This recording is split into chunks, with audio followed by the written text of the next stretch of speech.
Hi, this is Alex from Tileyard Education, and this is a tutorial on auxiliary sends and returns in Pro Tools. So I've just got a basic recording here from a demo that I did with my band last year. It's just a vocal from Poppy, our lead vocalist. Before I found this peace, I was broken hearted. Before I found this release, the floor beneath me parted. So yeah, that's the sort of vibe that we're going for. So okay, so the first thing I want to say is for auxiliary sends and returns, why would we use this? So if we're talking about a vocal, we may use auxiliary sends and returns for things like reverbs and delays and like anything time-based effects. So the reason why we would put these on a separate track is for CPU reasons, because these are often the most CPU intensive plugins, and if you put them on as an insert, as we can see here, then with multiple tracks in quite a big session, that's going to really strain on your computer. So the reason why we have an auxiliary track with a reverb on it and send our vocals, our guitars to reverbs, that one makes it global, so we can send multiple things to the same reverb, and two, it will save on CPU quite a lot as well. So specifically in Pro Tools, what we're going to do is create a new track, so Command-Shift-N, and create a stereo auxiliary input track, or aux input. There is a faster way of doing this, which I'll explain in a minute. And what we're going to do is call this reverb. Click OK. Now, what we're going to be doing in Pro Tools now is coming over to the input tab over here and going on bus. And let's go for bus 5 and 6. So we're going to set that as our input for the reverb. If I right click on this bus 5 and 6 and hit rename, I'm going to rename it reverb, because otherwise things will get quite confusing if you're in a big session. So the next stage is to actually put a reverb on this auxiliary input. So we're going to go over to our inserts over here, multi-channel plugin, reverb, and we'll go for a stock Pro Tools one for demonstration purposes. So we'll go for deverb.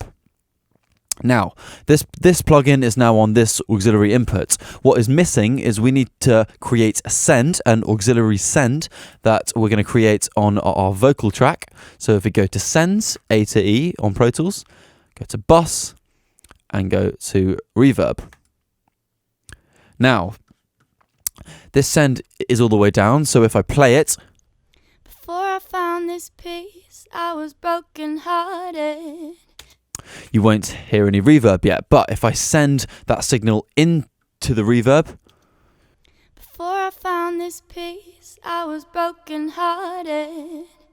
Before I found this release, the floor beneath me parted. You can hear the effect, and this is a very efficient way of doing things. It means that you can send multiple things into that same reverb, and of course you can dial it to whatever setting you want for whatever effect that you want. Now, this is not only for reverb, you can do this on multiple different effects. Reverb and delays are often the most common way of doing it, so if we do a delay, we'll do it the faster way this time.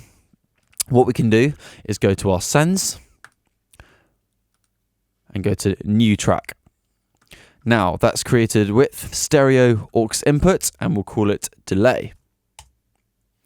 So Pro Tools has already done the work for us. It's set a new track called delay track, and also set our aux input, as you can see there. So what we're going to do, like the reverb, is go to our inserts and find a delay plugin. We'll just go for a dynamic delay from Pro Tools. So we have our plugin, we have our send, but we're not going to hear anything at the moment. Let me just turn off that reverb. Before I found this peace, I was broken hearted. So we're not going to hear anything because we haven't sent it yet. So we're going to go to our auxiliary bus, or auxiliary send, however you want to say it, and slowly ride the fader. Before I found this peace, I was broken hearted. And it works in exactly the same way as the reverb, that the more you send into the delay, the more delay you'll have.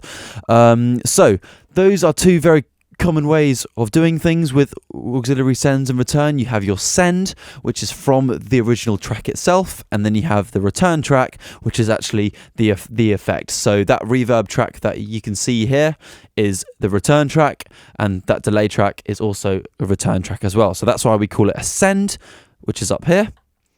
And return is for those two reasons. If you want to have less reverb or delay on everything, what you can do is literally come down here and ride these return faders down. So you're not affecting the send level, you're affecting the return level. How you do this is completely up to you. Everyone has their own workflow, but in terms of efficiency, this is a very efficient way of doing things. It means that you can have less plugins on the inserts, less CPU intensive, and if you want to have multiple things going to the same reverb, then you can do it this way. I really hope you enjoyed that, and I'll see you on the next tutorial.